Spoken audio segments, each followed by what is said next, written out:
I know we have touched on these already, but maybe we can just kind of highlight some of the pitfalls or issues that are arising, particularly in the manufacturing and distribution industries, as far as state and local taxes are concerned. Sure. So I think, number one first issue that we talked about, we sort of just really got into in depth, was the interaction with Nexus, right? Having a taxable presence in the state, right? And having this protection under federal law, PL 86 to 72, and sort of figuring out when is that protection eliminated, how far is the scope of that protection, et cetera, et cetera.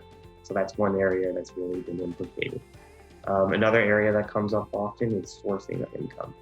So when companies are filing income tax returns, or even if they're in a state maybe that has a gross receipts tax or a franchise tax, and there's any kind of apportionment that's using a receipts factor, i.e. the company's sales, for tangible property, generally the rule is you source based on where that property is delivered.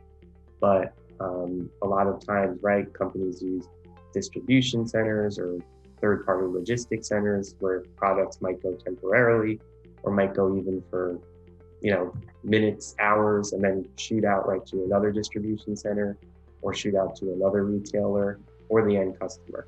In those situations, there's complexities involved in terms of how to source that income. Is it based on where it's initially delivered?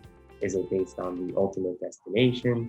And, there has been litigation in Pennsylvania on the topic, been litigation in New Jersey, as well as other states. And we have a number of appeals at the firm on that very issue. So that comes up quite frequently.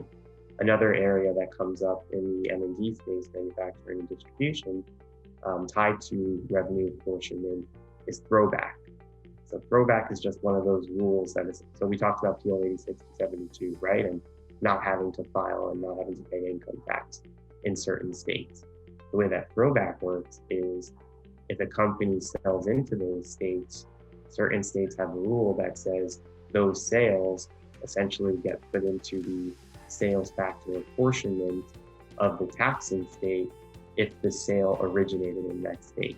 So for example, a manufacturer ships out product to a state where it doesn't have a taxable presence, that sale can essentially be thrown back, right, to the taxing state where the product was sent and increase the tax liability there.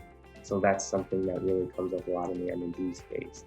And then I would say another final area, even though there's a host of them, sales tax, both from, and usually at an exemption level.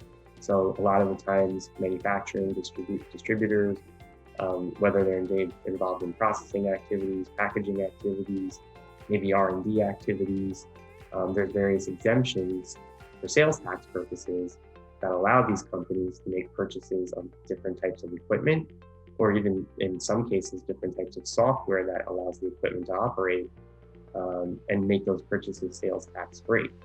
And a lot of the time, companies don't realize the scope of those exemptions, or maybe sometimes expand the scope too much, and states will push back and say, we don't think that exemption applies, and try to audit and impose sales tax.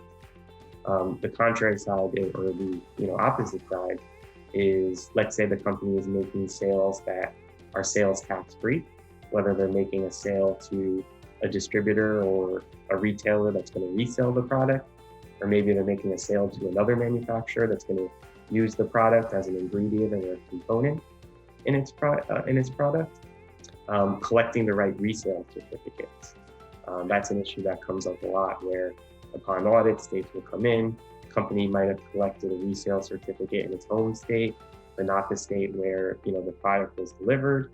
That can become an issue from an audit level and sort of a compliance level. So I would say those are some of the hot button issues that come up specifically in the M&D space often.